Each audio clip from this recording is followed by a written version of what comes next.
So, good day everyone. We are truly excited to present our project called EduSuit, a platform we've developed to address the challenges students face with academic organization and productivity. So, as students ourselves, we've experienced firsthand how difficult it can be to manage multiple aspects of our academic lives simultaneously. So, we often find ourselves using separate tools for tracking assignments, creating study materials, and managing our schedules, which creates inefficiency and missed opportunities for connection between these activities. So EduSuit is our solution to this fragmentation.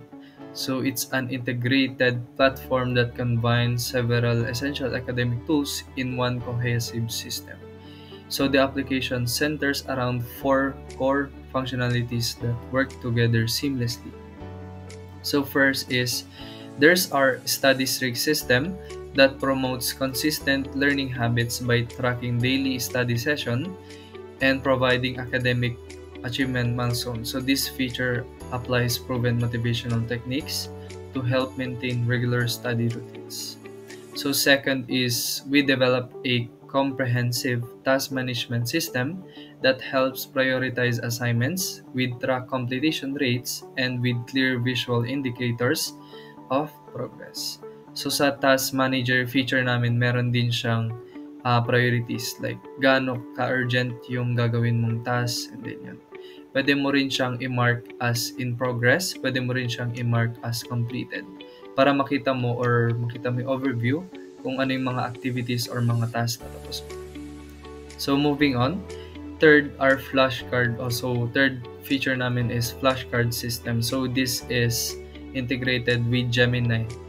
So for the generation of cards, so ginamit namin dito is Gemini AI. So tinake advantage na lang namin yung Gemini API because libre lang ito. So our flashcard system implements effective learning techniques like spaced repetition and active recall. So allowing students to create, organize, and review study materials efficiently. So finally, we integrated a calendar that connects with tasks and study sessions to provide a complete view of upcoming commitments and deadlines. So dito sa calendar feature namin, so it is very helpful especially pag nakakalimutan mo yung mga upcoming events. For example, in-announce ng teacher na, oh, next week is may quiz na. So yun, minsan nakakalimutan mo. So yung calendar feature namin, so makakatulong din siya. For example, may quiz kayo in next week, ganun. May specific date. So pwede mo siyang i-input or ilagay dito sa calendar. So moving on, from a technical perspective, we've built EduSuit using React and Next.js for the front-end interface. So ginamit po kasi namin is React and Next.js because it is very interactive. So it is very user-friendly. So much better kasi in the modern age of programming, mas maganda talaga na dynamic yung web pages na mga dine-develop mo. Kaya ang ginamit namin for front-end is React and Next JavaScript. So ang database naman na ginamit namin is Mongo database. So maganda kasi siya sa pag-handle ng data. So ang ginamit namin is, so yung Mongo database kasi is hindi siya built-in. So may store mo siya locally or sa cloud. So much better yun. And we've focused on creating an intuitive user experience that feels natural while still providing functionality. So what makes EduSuit unique is the interconnectedness of its feature. Based from the name EduSuit kasi, from the word suit, ibig sabihin parang lahat ng features, parang dun na siya na-compile. So yun, nag-come up din yung isip natin, EduSuit. Why not gawa kami ng application or web app na compiled version ng mga iba't ibang feature na makakatulong sa students. So dito, so what EduSuit makes unique, again, each component doesn't just operate independently. So they communicate with each other to create a holistic picture of a student's academic progress. So this integration provides insights that wouldn't be possible with separate tools.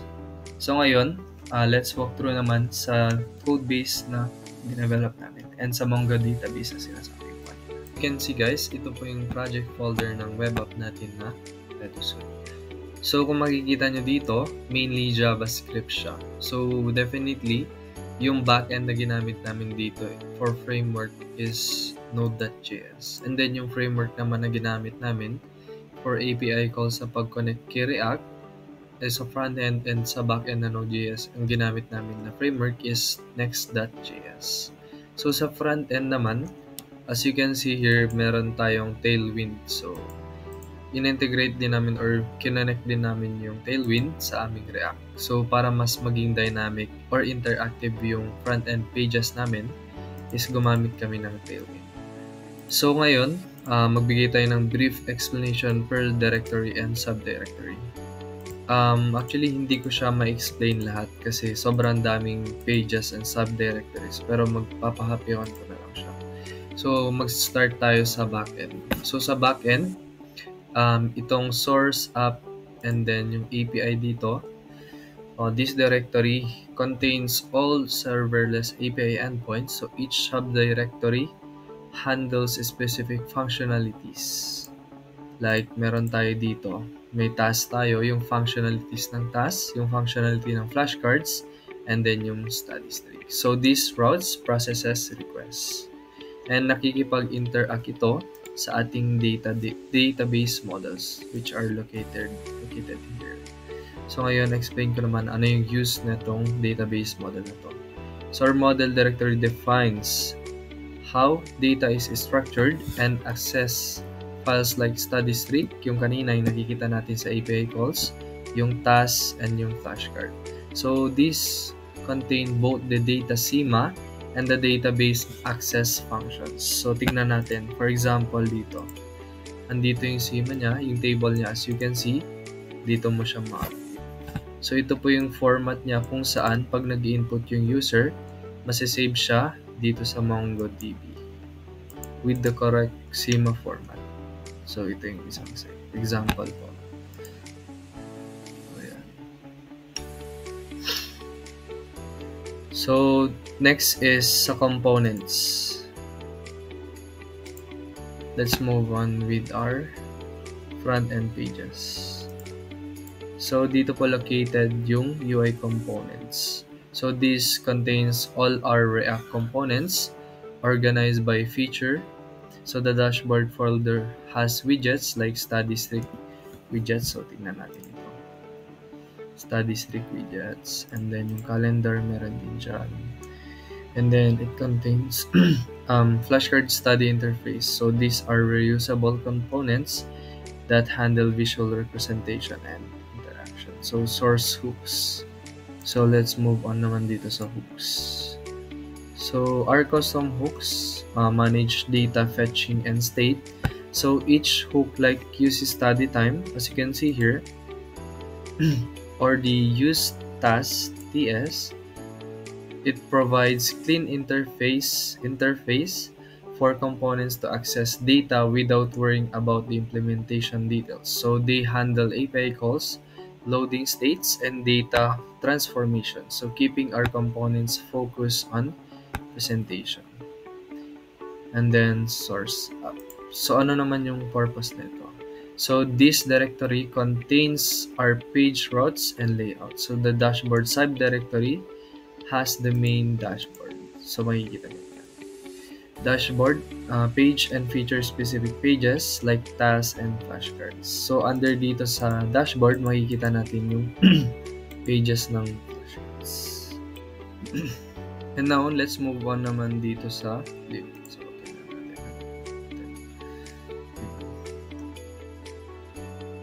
oops. So in this part po, ito po yung utility functions. So this houses shared utility functions and service connection. So files like MongoDB manages authentication. So hinahandle niya rin yung database connectivity. Like as you can see here, hinahandle niya how to connect with our external MongoDB. So another example is SWOT. So this naman, minamanage naman yung authentication for the for example, in the login page, dapat ma-authenticate or like ipaprocess niya yung information kung correct nga ba yung na-input na details. And then, ano pa tayo?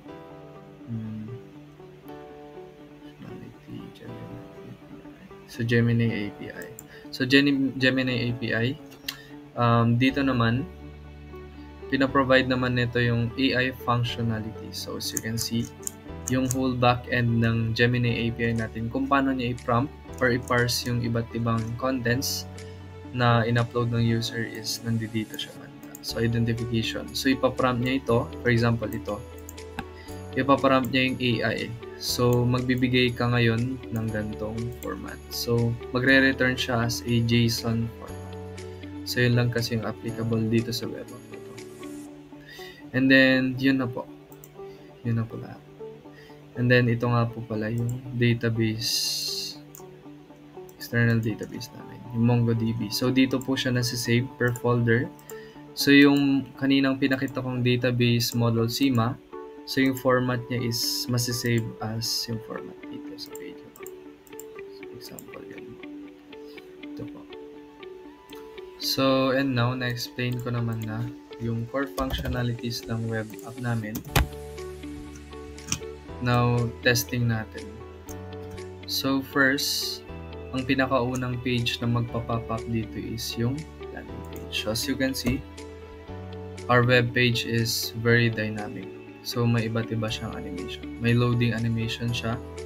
So, ito yung, yung benefits na makukuha mo galing kay React and Tailwind CSS na hindi mo rin makukuha or mahirap mong makuha kay HTML and CSS lang.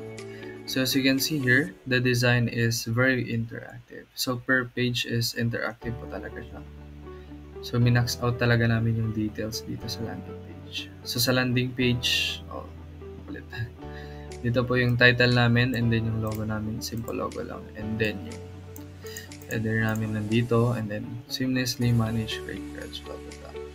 So, dito may access ka din sa buttons which is magde-direct siya sa route kung saan makakapag-sign in si user and makakapag-sign up siya. So, tingnan muna natin sa baba. So, check natin yung interactivity. So, makikita nyo naman, pag yung cursor ko is na-touch tong card na to is nag-i-interact siya or nagre-respond siya. So, here also. And also, pag tina mo to, mapupunta to sa Twitter ng Edusu. But now, hindi pa po siya gawa. So, maybe soon. So, kung maging successful man, so we can implement this.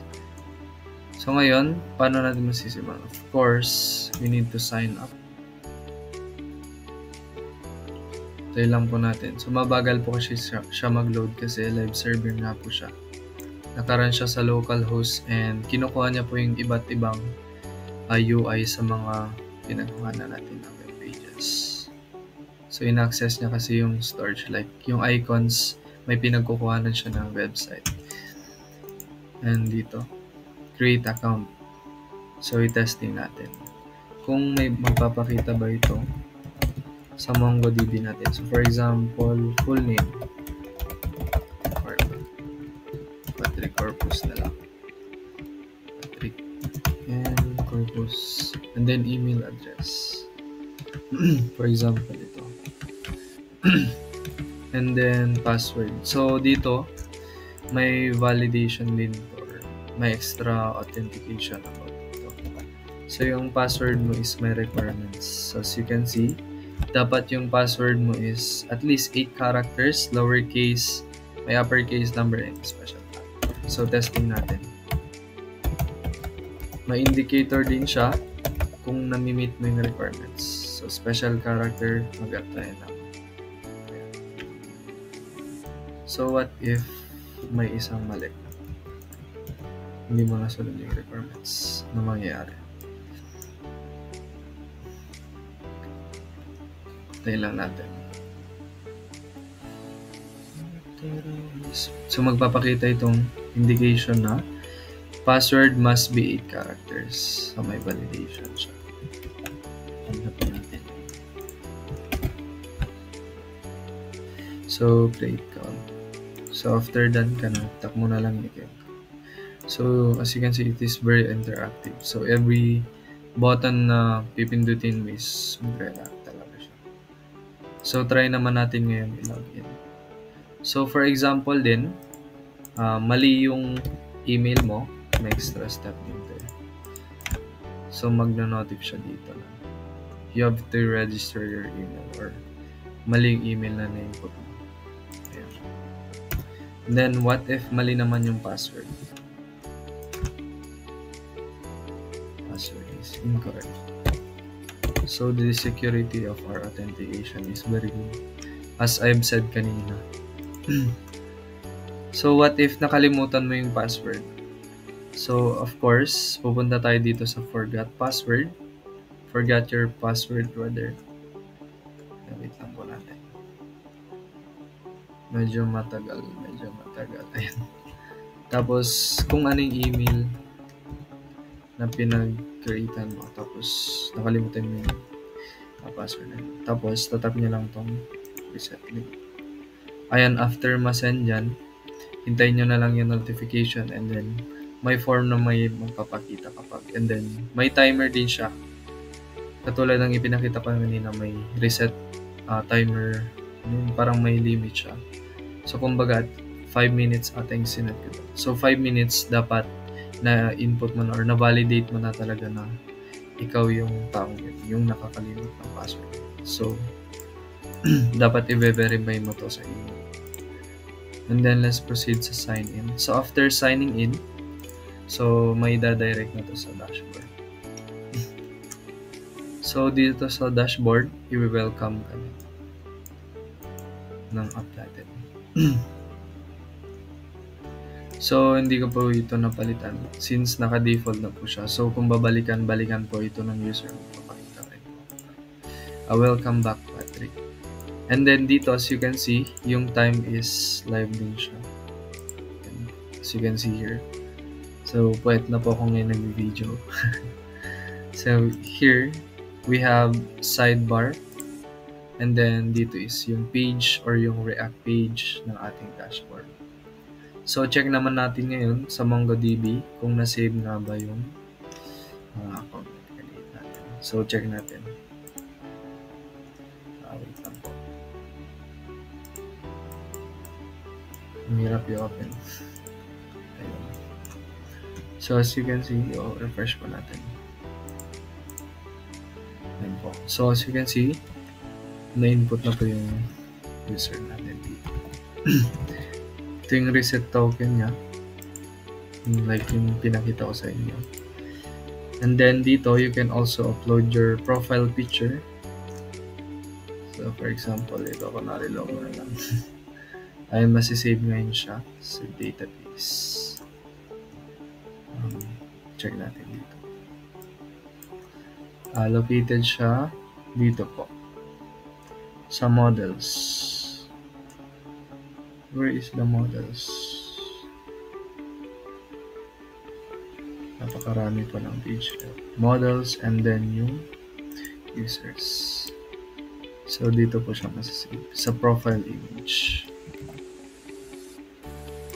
And then, ayun po. So, our dashboard page is very interactive. As you can see, kung minamaximize mo or mini-minimize mo tong sideboard, nagre-react din itong dashboard page. So, itong sidebar page, hiwalay po siya dito sa dashboard page. So, kung i-access mo yung iba't ibang mga page or React pages dito sa mga iba't ibang features, itong sidebar is mag-i-stay pa rin siya. So, let's test the interactivity of this dashboard. Ayan. Kung ano yung size ng screen mo or web mo, mag-a-adjust siya. For example, ayan. Ayan. Gre-react din siya. Nag-auto-adjust po siya. Now, explain ko naman na yung content ng dashboard natin. So now, let's explore the dashboard, the central hub of EduSuite, where students get a complete overview of their academic progress. So when student logs in, they see a personalized welcome with their name. So by default, first name po nandito. So today's date and their current study streak, so immediately reinforcing their consistency. So our dashboard is organized into intuitive widgets. So first one is the study overview. So as you can see here, we have study time, completion, flashcards, and then top subject. So first is the study time. So this one displays the hours studied this week with a comparison to the previous week. So i-compare niya yung oras mo last week. And then yung completion rate. So task completion percentage with visual progress bar. So for example dito, may dalawa kang activity, yung isa tapos mo na. So ipapakita dito is 50% or kalahati ng progress bar.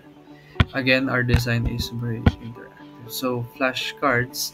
So dito naman, ito yung i-record dito yung number of flashcards na na-review recently. So for example, sa flashcard feature mo, naka-flip ka na ng about 30 mga flashcards. So dito masisave siya and magre-return siya as 30. And then, yung top subject. So yung top subject na lagi or frequently mo na-view, so masisave siya dito as top subject. And then now, in the recent, first, dito mo na pala, sa task management section or sa task summary. So the task summary categorizes assignments into total, completed, in progress, and overdue tasks. So total, kung ilan yung total task mo, yung mga natapos mo, and in progress, yung mga ginagawa mo, and then yung nalagpasan na ng deadline. And then, dito naman tayo sa recent activity feed. So this chronological feed shows all platform interactions with timestamps. So for example, nag-delete ka ng flashcards, so magpapakita siya dito. Kahapon nag-delete ka ng flashcards. So yung timestamps niya magpapakita is yesterday you've deleted a task, something like that. So providing a history of their academic activities in a compact and scrollable format. So for example, overloaded yung iba't ibang recent activity mo, marami ka na nagawa. So may scroll na siya. Limited lang ito into 3 flashcards o 3 recent activities rather. And then dito naman tayo sa calendar widgets or the upcoming events widget. So this displays their schedule with dates. So, yung mga events na na-save mo dito is may papakita dito with dates, times, and color coding. So helping students prepare for upcoming deadlines without overwhelming the students. So study streak. So let's proceed to the study streak widget. So study streak widget is one of our most motivational features. So as you can see here, it has a circular progress indicator that shows their current streak. So pwede rin tayo mag-mark dito. So pangalawang day na to, I think. So hintayin lang natin.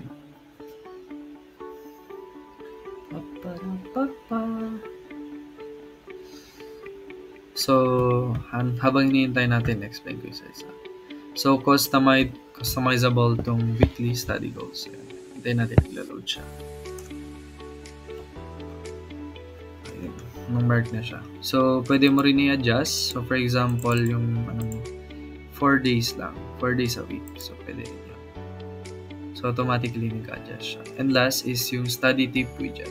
So, this section highlights evidence-based learning techniques. Like, as you can see here, meron tayong Pomodoro technique, work for 25 minutes.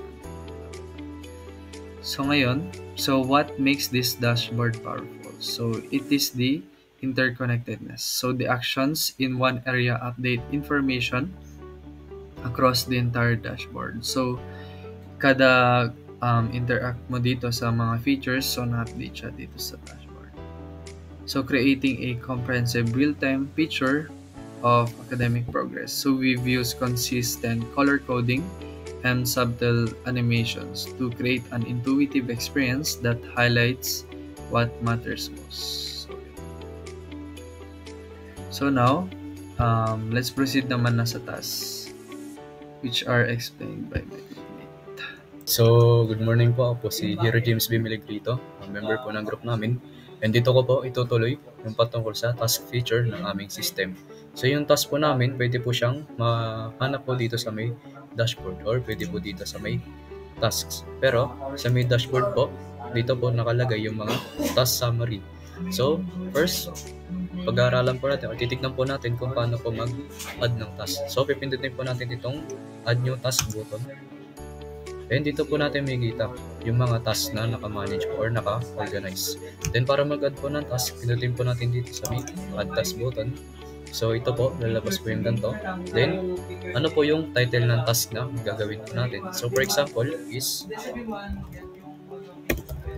assignment 2. Then, anong subject or description? For example, subject po siya. For example, is English. Then, sa priority, dito na mo po titignan yung intensity po ng task na gagawin. Kung yung intensity po niya is madali lang po, pwede naman pong low. Pero kung 50-50 po, pwede po siyang medium. Pero kung yung task po is napakahirap at kailangan po talagang gawin, pwede po siyang high. So ngayon is gawin lang po muna nating medium. Then yung due date naman po, for example, yung pasahan po is sa Lunes na. Yun yung due time naman po, 6 PM po ng gabi. 6 PM. Yan po. Then, create task. So dito po na-create na po siya. So makikita po natin ito po yung overall na task na gagawin. So for example, gumawa po tayo kanina ng task, di ba po? Okay. I-click po natin yung to do. Dito po natin makikita yung gagawin pa lang po. So kung ayun po, kung sinimulan na po natin gawin, pwede po natin siyang ilagay po sa in progress. So for example, edit po natin siya. So ganito po yung gagawin, edit po natin siya. Then kiklik po natin itong in progress na button. I-click po natin yan. Click po natin. Loading po. Yan po. Tingnan po natin kung nasa in progress. Yes po, nasa in progress na po siya. So dito po makikita po natin, ito na po yung mga assignment na ginagawa pa lang po natin. Yes po. Then, kung natapos na po natin yung mga tasks, pwede po natin siyang i-click yung itong red, itong circle po na ito. Yan po. Then kung makikita po natin, saan po siya napunta? Of course, completed. Yan po. Ayun na po yung mga na-complete ng task. Yes po. And pwede mo rin po itong edit ulit. Kung accidentally mo po na napindot yung completed pero may ano po pala, may kulang po pala. Hindi nyo po siyang i-edit dito. I-ano po muna natin, i-uncheck po muna natin, then tignan po natin sa all. Ayan po. Ayan po, di ba po? Okay na po siya. Then kung natapos nyo na po yung assignment or yung task, pwede na po natin siyang i-click. I-click itong circle po na ito. So ayan po. Then balik po tayo sa dashboard.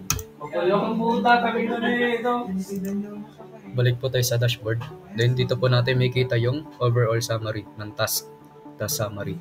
So naglo-loading pa lang po siya. Wait lang po natin. So ayan po. So kanina po, makikita po ninyo, may mga task na nakalagay na doon diya po.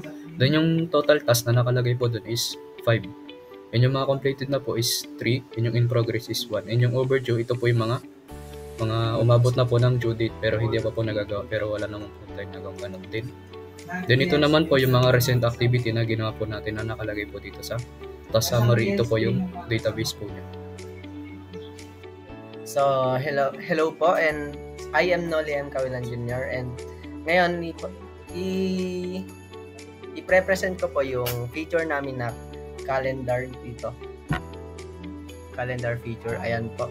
So yung calendar feature po is pwede nyong i-access dito sa sidebar or sa widget. So kapag click nyo po tong calendar, and ito po yung lalabas sa calendar feature namin. So ang purpose po nito is kung may nakalimutan ka or dapat kang gawin, pwede mo pong i-add dito. For example, may quiz ka sa Monday o siguro sa 5. Click nyo lang po to, then mag-a-add ka po kung ano yung gagawin mo sa Monday. Kunyari may quiz kayo. Yan. Then ito pong description is kung ano po yung sakop ng quiz niyo. Kunyari chapter 1. Chapter 1 to chapter 2 sabi na naman.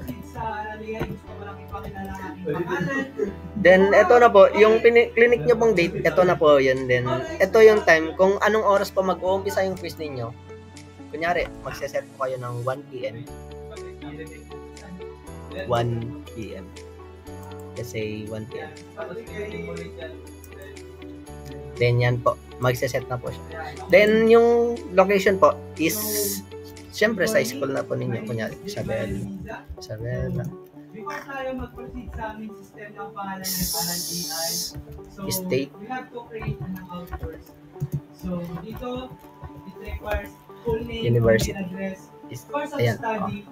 Then, kahit wag nyo na pong intindihin tong color na to, okay lang po. Kahit ano na po dyan. Then, ito po. Save nyo na po yung event. Ayan po, magsasave na siya. Then, mamaya po, may magpapakita here na event. Kapag nagpakita na po here, ayan po, nagpakita na po siya. Then, kapag na-save nyo na yan po, okay na po. Then, meron po kaming feature na kapag may pwede kayong gustong balikan na date or gusto nyong ilipat yung mga date kung saan nyo gusto, meron po kaming tinatawag dito na today. Ito lang po. Click nyo po yan, then mababalik po sa dati. Then, kapag pinunta nyo po sa dashboard, makikita nyo pa rin po yung calendar feature namin. Yan. Here, dito pa banda. Ito po. Pwede nyo rin pong i-access dito yung calendar feature namin. Pwede rin po pwede nyo pong gamitin itong widget na to para mag-add ng event din yan. Mag-add lang kayo ng event, then mapupunta na po kayo sa calendar feature namin. Yun lang po. Maraming salamat. So, good day everyone. My name is J. Brian Diza. At ang last po na features ay ang flashcard. So, mag-create lang po tayo ng subject. So, once na nandito na tayo sa flashcard, dahil ang flashcard po ay makikita lang sa sidebar. So, pag-create po natin yan, automatic na po siyang mag-generate. So, click lang po natin ulit itong na-generate na subject, then enter lang po tayo ng topic name. So, for example, integers. So, mag-choose lang po ako ng any file. So, any file po. Saan na yun?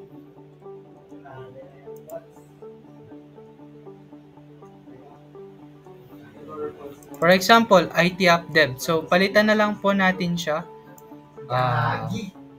For example, fundamentals of app dev. For example lang po ito. So, ayan. So, once na na-upload na po natin yung kanyang file, ay click lang po natin itong generate flashcard. So, ang function po kasi nitong flashcard ay mag-generate siya ng mga questions. So, ayun po. Wait lang po natin. Meron naman pong indicator dito na nagsasabi na this will use Gemini AI to generate. So, ang aming system po ay gumagamit ng Gemini AI para mag-generate ng flashcard through text. So, ayun. Ito na po siya. Scroll down lang po natin. Then, ayan. Meron siyang view flashcards. So, pag-click po natin yan, ayan. Then, meron siyang list view. Pwede rin po natin i-shuffle yan. So, ayun. Kapag flip mode naman, pag pinindot natin, ganyan, click lang natin to or show question, ganyan na po ang magpapakita. So, eto na po. Kapag gusto po nating malaman yung sagot, click lang po natin itong show answer. So, pag gusto naman nating mag-next, ay magpa-proceed siya sa ibang questions. So, ganyan po gumagana ang kanyang flashcards. So, ayan, nafi-flip po siya. Then, isa rin po sa mga features nito ay pag-click natin yung word, ay automatic siyang nag-highlight. Though nadi-delete naman po yan by clicking it again. So, sa ganong way po siya gumagana. So, pwede rin po itong may mga shuffle din po dito. Ayan. Tapos, ito po yung pang ilang card na siya. So, ang kanyang generate ay 111. So, nandito na tayo sa card 3 and ganun po yan gumagana. So, ayun lamang po. Yun lamang po ang function ng flashcard na ito. At salamat po. So as we conclude, our team is proud to present EduSuite, a platform that brings together student tracking, task management, flashcards, and scheduling to support student success. So we built this system with both technical excellence and student needs in mind. So the integrated dashboard reflects our commitment to creating a solution where the whole is greater than the sum of its parts. So through thoughtful design and implementation, we believe that EduSuite can make a meaningful difference in how students approach their academic journey. So thank you for your attention, and we are happy to answer any question about our project. So thank you very much, and God bless.